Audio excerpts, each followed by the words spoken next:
What's up, everybody? My name is Anna, and I am a stroke survivor, and this is my survival story.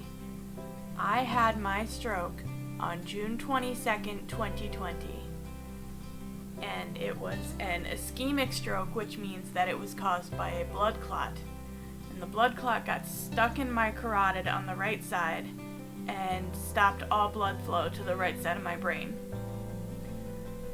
which means my brain was without blood and oxygen for probably at least 45 minutes. I'm not entirely sure when it started, but I know that once it became obvious, I got to the hospital very quickly. So here's the story of what happened. I was at work when I had my stroke. I worked in a warehouse.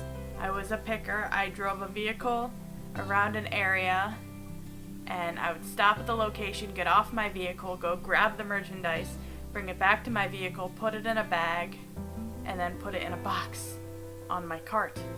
So what happened was let me tell you the whole story. Whole story. The long story.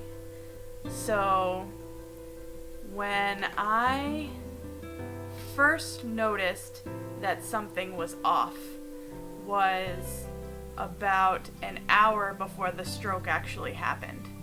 So I noticed as I was walking that my right leg felt weird.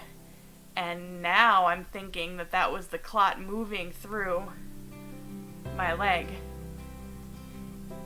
So my right leg was a little weird, but it wasn't painful, it wasn't concerning to me. So I was just like, alright, I'm just gonna push through it and I'm gonna keep working. So I pushed through it and I kept working, and I finished that cart, and I went and I got another one and I signed into it and I started that. So on this cart, I picked one item and I got it bagged and put into the box, and I was about to go to the next item when one of my coworkers came over and started talking to me, and he pointed out that my mouth was drooping as I was talking. So the left side of my mouth was drooping, and I was slurring my speech a little bit, which, by the way, are two major warning signs of stroke. So he mentioned it to me. He said, "Why is your mouth going down like that?" He said, "You're talking weird, your mouth's moving weird." And in my head, I didn't say this out loud, but in my head I thought, maybe I'm having a stroke. But I didn't say that. And instead I just said, I don't know. And I went about my business and kept working.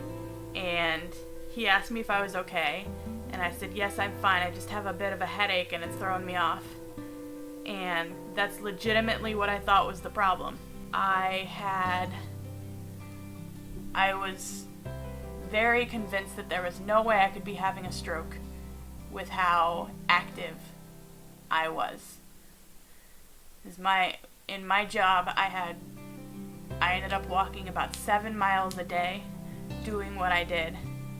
So I thought that there was absolutely no way that I could get a blood clot because of how much I walked every single day. So I kept working, and I noticed my balance was a little off and I needed to hold on to something in order to stay upright. I kept leaning towards the left. So I'd hold on to my cart or hold on to my vehicle, which I did with my left hand. So I stepped onto my vehicle and I drove up to the next location. And when I went to step off my vehicle, I stepped off with my left foot, which at this point had become paralyzed. So it did not hold me up and I fell down. So I had another coworker who was working in an area very near me. He noticed that I was on the ground and he came over and asked me if I was okay. And of course, again, I still didn't think that anything, was super wrong, because I never think that anything's wrong. He comes over to me, he asks me if I'm okay. I said, yes, I just need help up. I can't get up on my own. And, so he runs and gets my supervisor, who comes over, also asks me if I'm okay. So the two of them together try to help me up, and I still can't stand up. So they went and they got me some water, because it was very, very hot that day. It was late June in a warehouse, so it's just hot. It's just gonna be hot. So it was very hot that day, so they went and they got me some cold water, and they helped me maneuver so that I could at least lean against my vehicle, because I could barely sit up on my own. So they helped me so that I could lean my back against the vehicle, and then they got the manager on duty, who was not my direct manager. It was a direct manager of another department. But he came over, he asked me a bunch of questions. He asked me if I could move all my arms and legs, which I couldn't. I couldn't move my left arm or my left leg. Although I thought I was moving them if I wasn't looking at them. It felt like I was moving them, but I in fact was not. So he called 911, and the ambulance came and got me. The EMTs got me up off the ground and onto a stretcher, and wheeled me off into the ambulance, and away I went to the hospital. I was in the ER. They rushed me into a CT scan and then an MRI, and they confirmed that I did in fact have a stroke. It was on the right side of my brain, and it was pretty severe, they told me. So they admitted me into the hospital, and I was in the ICU for a couple days there. However, this hospital didn't have a 24-hour neurology department, so they transferred me to another hospital within the same system that did. So I was transferred to a hospital in Philadelphia into their neuro ICU unit, and I stayed there for about a week and a half. They kept an eye on me. I saw my first physical therapist and occupational therapist there. They had me doing little tasks.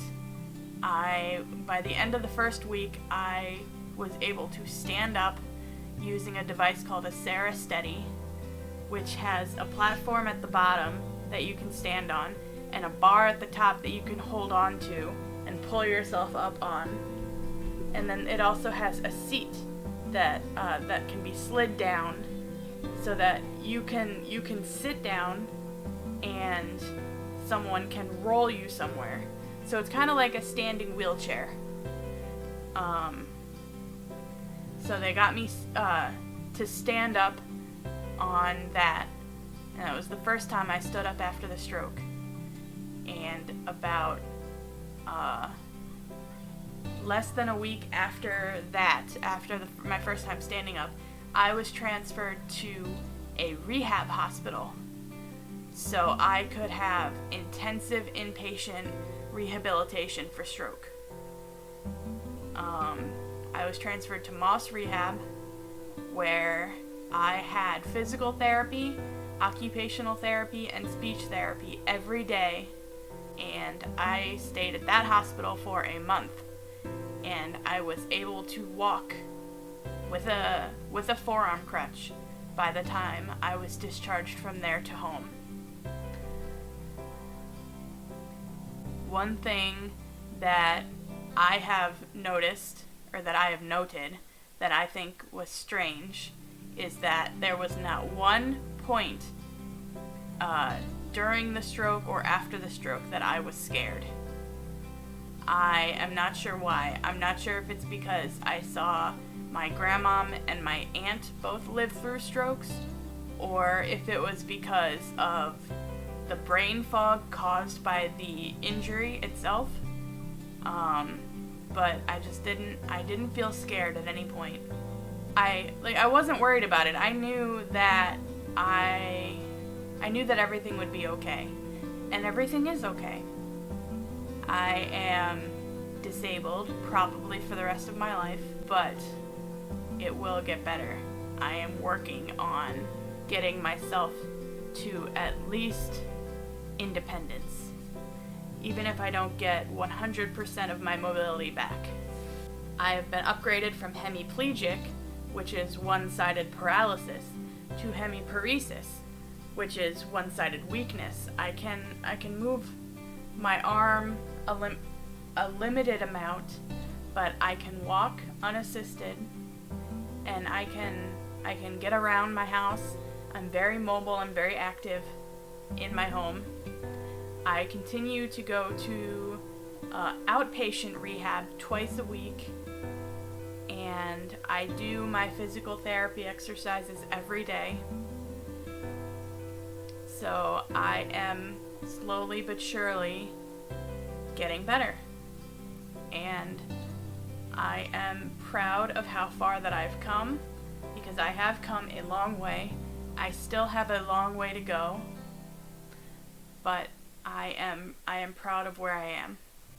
I have learned a lot about the brain and about stroke itself, and because of this experience, I have decided to work towards becoming a neuropsychologist so that I can help other stroke survivors, other brain injury survivors through their recoveries.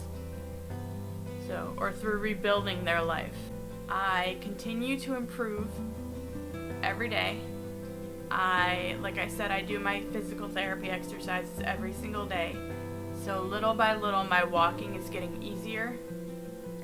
I have days where I'm walking very smoothly, and days where my limp is very prominent.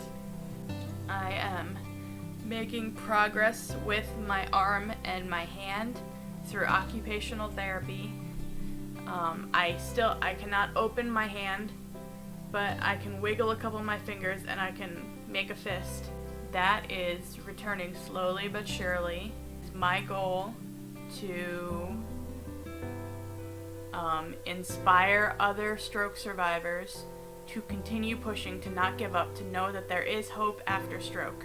And everybody's stroke is different. There are no two strokes that are identical. Everybody's stroke recovery is different. And that is why I have called this vlog series Different Strokes for Different Folks. I am happy to put my story out there. I am happy to answer any questions that anyone may have about my stroke or about stroke in general. I do not have a problem talking about it. I like to be very open about the struggles and the positives around stroke recovery.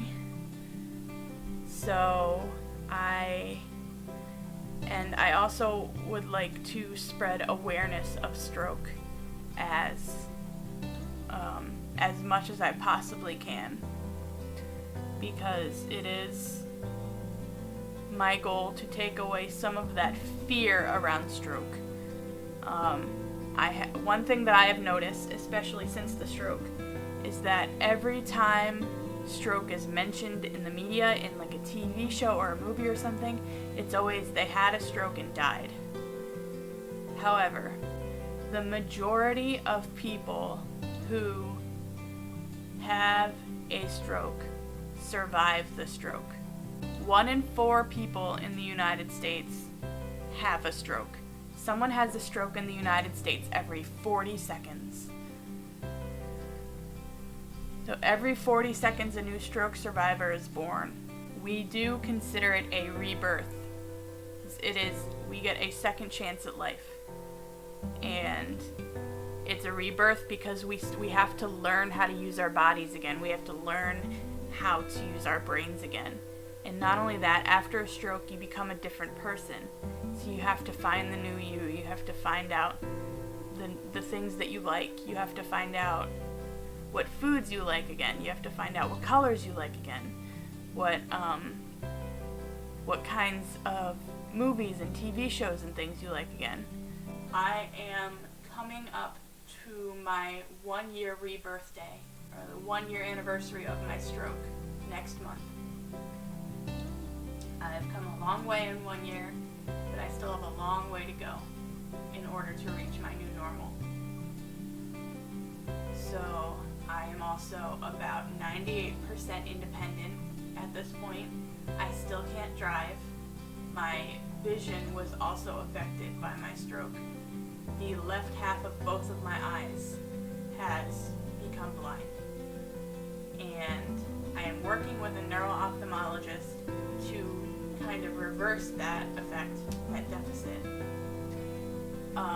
She told me that normally this problem in stroke survivors with their vision clears up on its own in the first 3 to 6 months. But since I am past that, she said it is, my chances of regaining it are lower, but not zero.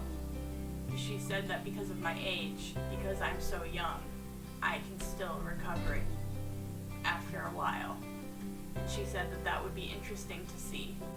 Thank you guys so much for listening to my story. I'm sorry it was kind of all over the place. I will be back though with other vlogs about stroke. So keep an eye, be sure to subscribe and hit the bell. And I will catch you in the next video.